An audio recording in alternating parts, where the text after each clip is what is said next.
Okay, so what I'm doing is I'm gonna get the floats out of here, and I'm gonna take the take the floats out and clean the jets and take apart the float bowls. Take out the main jet in the bottom, see that big hole right there, right out there. God. Anyway, so we will, I'll work on that for a minute. Let's see. I need a screwdriver and a little help, I think. Okay, so let's see if I can get that out of there with this. There we go. These little pins pull out. They help seat the floats. The little pin. Anyway, so they'll go in here. Just put them over there. And this one goes like so.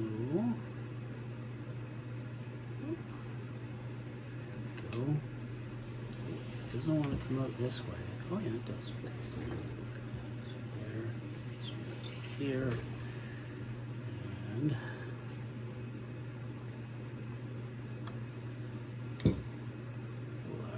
my finger. Good.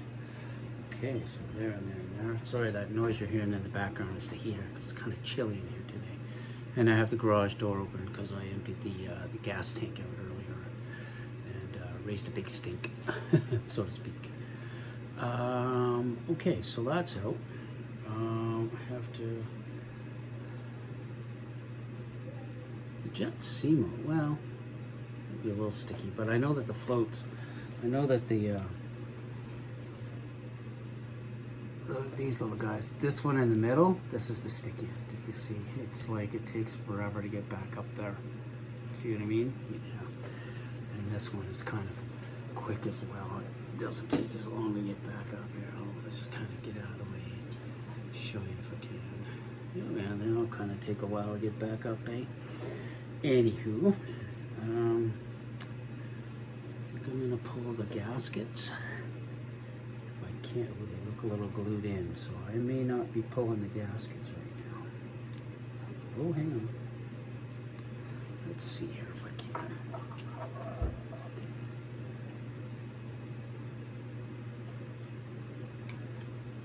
don't want to break them. I just put them in last year. Yeah, so I'm just gonna leave them seated. Yeah. They're in good shape and I don't want to mess them up. Yeah. Darn. Okay. Oh well, is what it is. Blah blah. Let's grab 10 mil. It's the 10. Oh, I think I've done this before.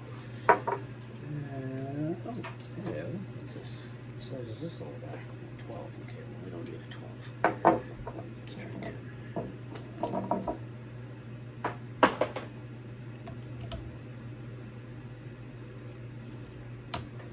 Go. 2, 3. Pop them out of here real quick, like.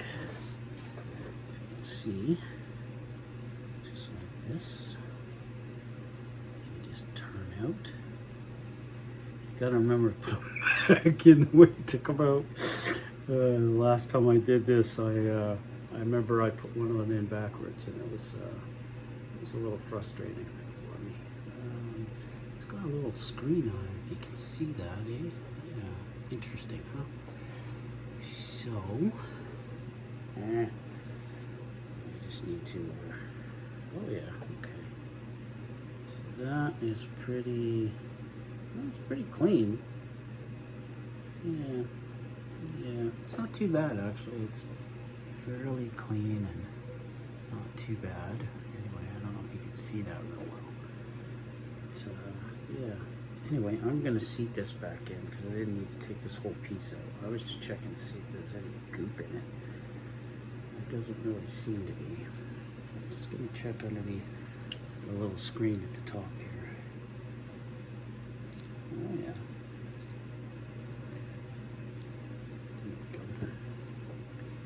And it falls out.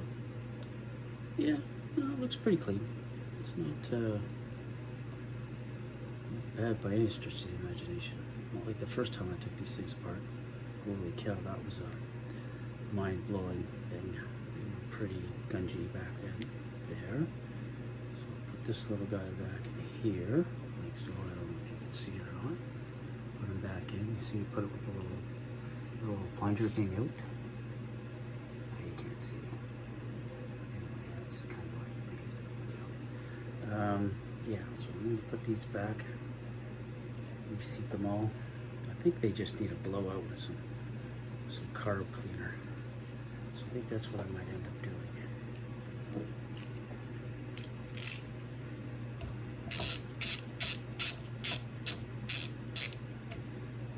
And a little bit of Ken torque. 1, 2, 3. There we go. You don't have to go in super duper tight by any means. Okay, so I'm gonna take over my office over at the front of the garage. Hang on a sec. So we're back. Just out at the front of the garage. Just got the carbs here. Just gonna give them a quick shot with some carb cleaner. See how that works. Hope you can hear me okay. Anyway, I'm just gonna shoot over here.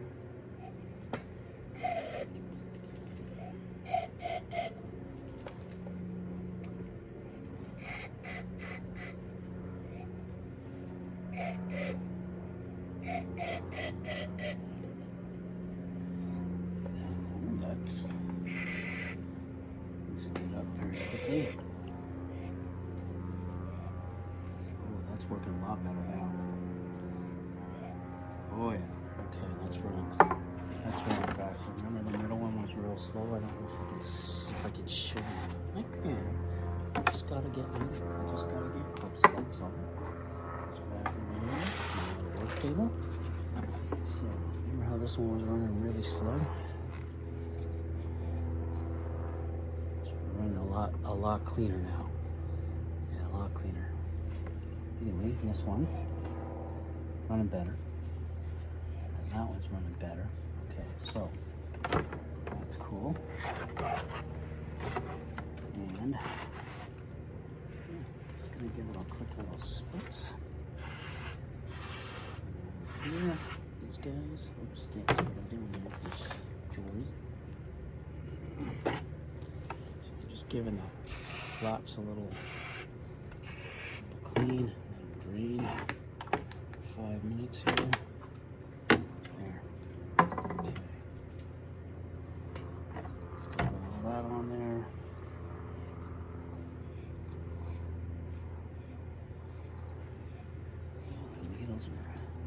The needles are flowing a lot faster than they were a minute ago, which is nice. Okay. Just pause it for a sec. Back with the float bowls. I'm just gonna take this piece off. Whoops. Guess I gotta fix that, eh? There we go. And there. That's number 1. Let's get the jet out of here. Hopefully you can see that. The jet screws out. Let's just get it. It's actually pretty clean.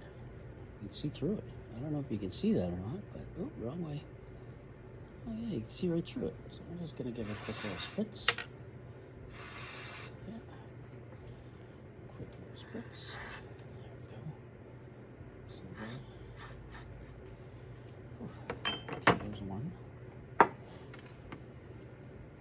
There's 1, 2.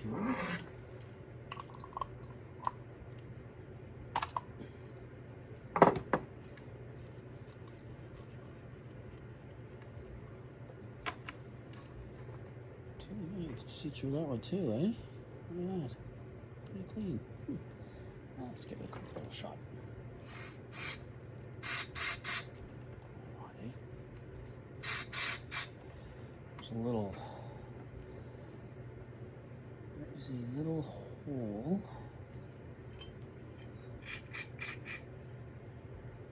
Which runs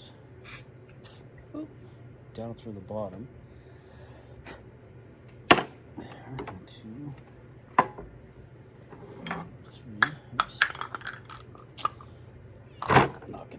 loose here.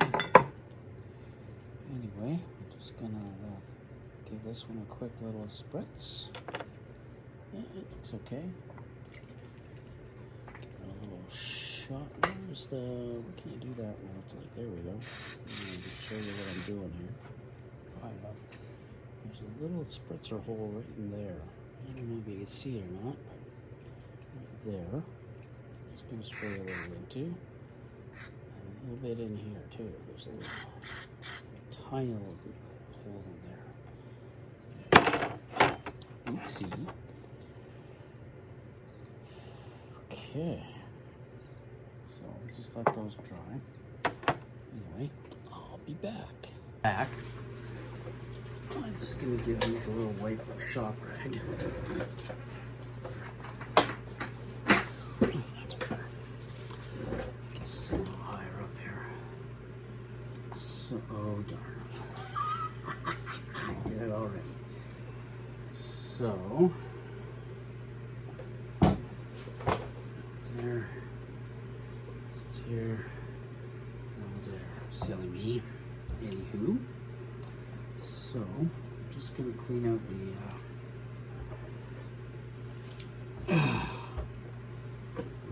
butterfly valve here. Yeah, just give them a quick little wipe. Yeah, they got a little gunge in them. I could probably use it. Oh, they're not too bad. They're just a little gungy. Yeah, not bad at all. Not bad at all. Okay, so there. Here. Let's say we're doing okay there. Just gotta let them dry up for a bit. Yeah. They should be okay. The needles seem better. A lot less sticky. So, yeah. Okay.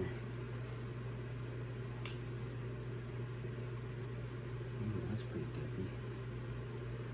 There's a little bit of a goop, but you probably are not going to be able to see it. It's right in here where the I think I can get much closer. Oh, I guess I can get closer, right? Right in here. Right in there. But it's like, it's on the outside, not the inside, so I'm not going to sweat it too much. These are a little gummy. Yeah, they got a little bit of crud in them from the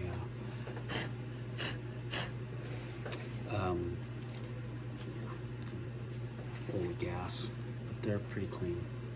Not too bad, not too bad. Anyway, so I'm just gonna let these dry out for a while.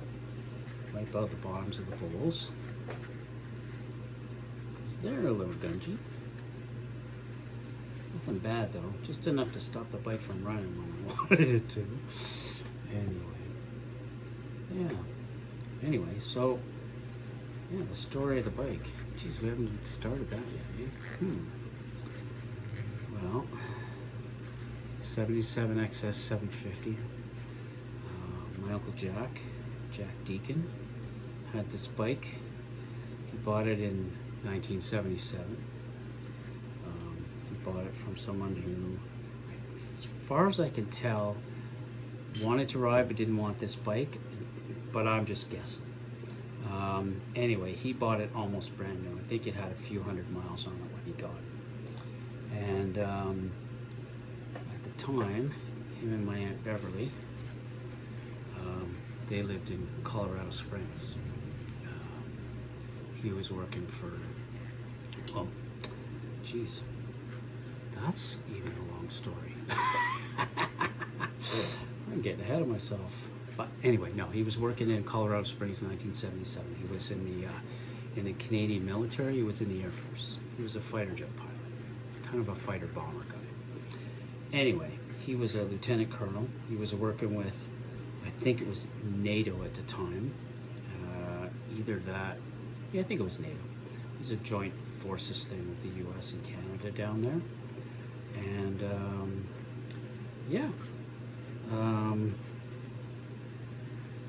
so I think think that was the year I turned 14. The first time I saw this bike down in Colorado Springs. I don't really remember it, but I know it was there. Anyway, Jack liked to ride. He always liked to ride. And he had that bike until 2008 when he passed away. He died from cancer. And after he got sick, lo and behold, I was living here where they had moved to when they retired, which is Comox Valley on Vancouver Island. And I had moved out here in 2001.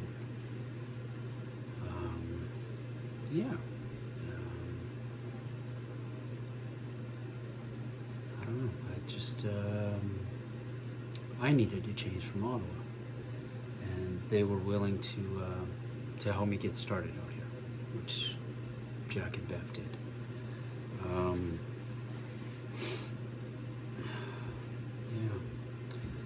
So I remember the first time I rode on the bike. It was in 2001, just after I moved out here. I was a passenger on the back of it, and yeah, it was pretty cool. We went for a few-hour ride to a place called Gold River on Vancouver Island here. It was a very cool ride.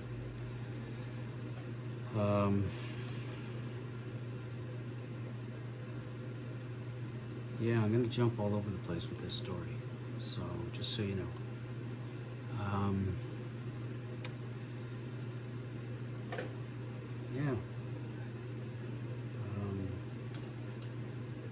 When Jack got ill, when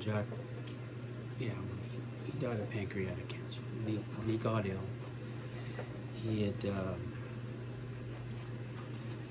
had another bike at the time, and he'd given this one to my cousin, Rick. And what he did when he got ill is he knew that he wasn't going to be able to ride for very much longer.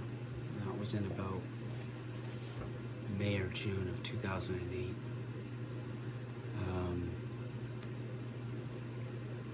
Called my cousin. He asked him for the bike back, and he did a bunch of repairs on it, some just regular maintenance and a couple of things that needed to be done from over time. And he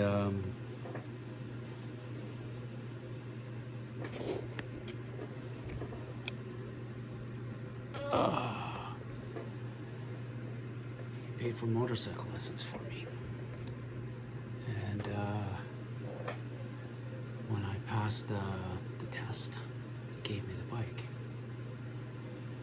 And yeah, what a gift, man, what a gift.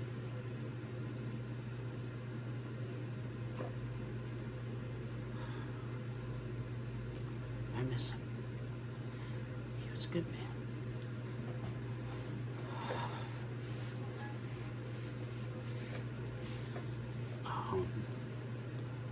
Yeah, the first couple of years I didn't treat this bike very well.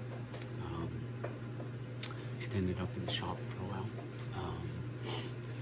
One of the cylinders in the cylinder block was scored, and so oil was getting through, and it was getting some blow by.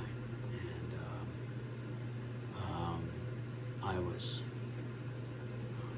40 something at the time, and I never had a motorcycle before, and just basically, for lack of a better word, I rat-bagged it for about a summer, and that didn't help it. Didn't help it.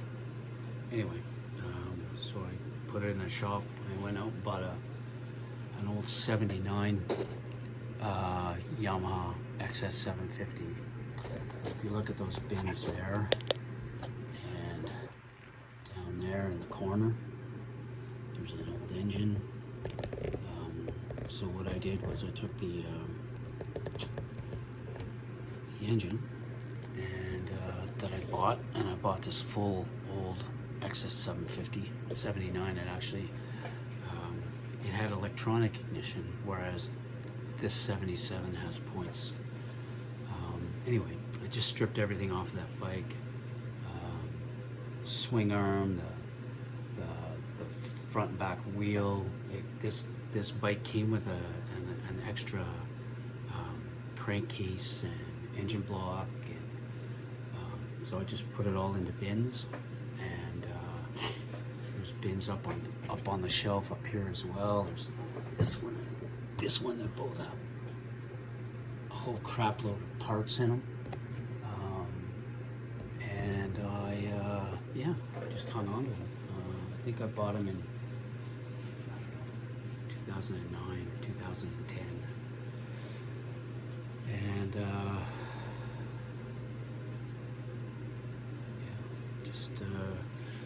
my son Kalen helped me take this bike apart when he was about 8 years old, maybe even younger. Anyway, helped me take that old bike apart, and I ended up throwing the frame out because it wasn't the same as that one. It wasn't the same as this frame. It's a different bike. Well, same engine, a lot of the same components, but the frame was completely different. And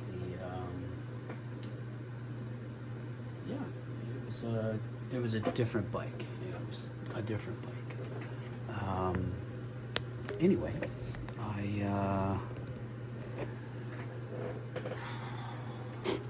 bring it back over here. All the work that I've done on, that when I got all that work done, they took the cylinder block, which is where the pistons ride up and down in, and took the cylinder block out of this bike here, and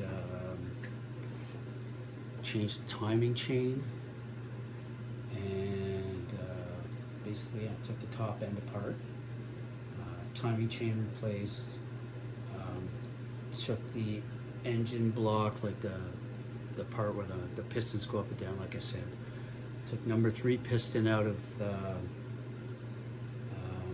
took the number 3 piston out of the bike, and the one that was in the other engine, just the number 3 piston.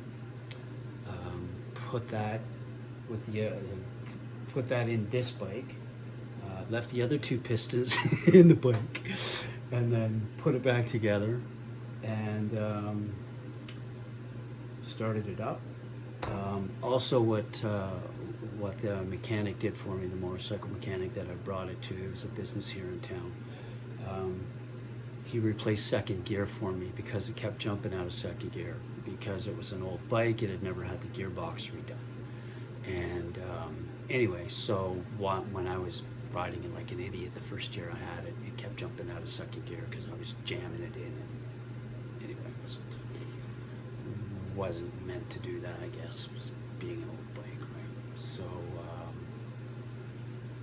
replaced second gear, rebuilt the cylinder block, put it all back together, and it was in the shop for 2 years because it was. Anyway, when I got it back, it ran well, and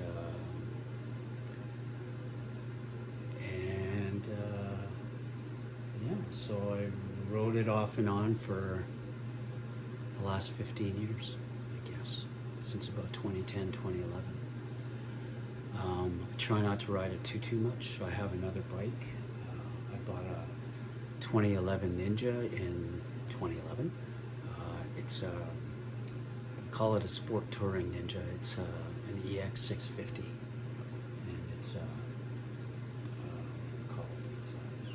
parallel twin, they call it. It's not a 4-cylinder engine. It's the same engine that's in a Versys. Goes like a bat out of hell, and it's a lot of fun to ride. And anyway, so I ride the Ninja on longer rides, and actually, the old bike, yeah, it sat for a while a few years back, because I had carpal tunnel syndrome. I've got it in both wrists. Anyway, I had the surgery a couple of months ago. I don't know if you can see that or not too well, but I had the surgery about 4 months ago now. And when I used to ride for the last 10 years, I couldn't ride very far because my hand would go numb. And a lot of it had to do with my work. And anyway, since I've had the surgery, since the day of my surgery, my hand hasn't gone numb yet. Fingers crossed. Yeah. What else have I done to this thing? I changed out the spark plugs. I took out the air box that's up here, there, and I put in these little guys. And I'm not sure if I'm going to keep them, but I'm going to put the bike back together. It had a whistling sound the last time it was running, and I'm not sure if that was a vacuum leak or if it was, I don't know if these things have bearings, like cam bearings up top in the overhead, in the overhead cams. I need to look at the I think that I'm gonna look at the other engine that I have and look at the top end of that and see if I can figure it out and see if there are cam bearings. If that's what the problem is, I'll take the top end apart, I'll put new cam bearings in and rebuild it. Anyway, so for today, I think I'm gonna call it. And I just wanted to let you know what about the bike, and to talk about it while I'm doing it right. Yeah, I get a little choked up every time I think of my uncle, and he was a good man, and I miss him, like I've said before. Yeah. And I just want to make sure that this bike keeps running for a lot longer than it already has. It's almost 87, 97, 17, 20. It's almost 50 years old. Right? It's a 48-year-old bike, and it's in really good shape. The gas tank looks brand new. The inside of the gas tank looks brand new. So I'm so glad for that. There's no decay, no rust on the bike. It's always been garage kept, and it always will be, as long as I'm around anyway. Anyway, yeah, so I think I'm gonna call it there for today, and yeah, you guys have a good day, okay? Take care.